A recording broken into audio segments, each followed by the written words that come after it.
భద్రాద్రి జిల్లా ఇల్లందు మండలం మాణిక్యారంలోని జేకే ఎరువుల షాపునకు ఇల్లందు సొసైటీ నుండి అక్రమంగా యూరియా బస్తాలు తరలించ వెళ్లిన సిబ్బందిని పోలీసులు అరెస్ట్ చేశారు. DCCB director Jangaon Koteswararao JK enterprises ఎరువుల షాపునకు ఇల్లందు సొసైటీ నుండి అక్రమంగా తరలించిన యూరియా బస్తాలను కొమరారం పోలీసులు పట్టుకొని పోలీస్ స్టేషన్కు తరలించారు. సొసైటీ అధికారులు ఎరువుల షాపు యాజమాన్యాలతో కుమ్మక్కై దొడ్డిదారిన యూరియాను తరలిస్తున్నారని ఆరోపణతో దాడులు చేసినట్లు పోలీసులు తెలిపారు.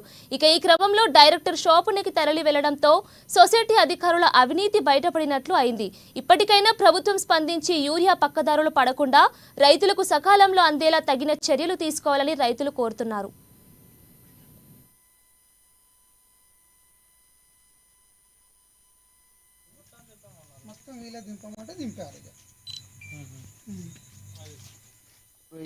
అది చెప్పు.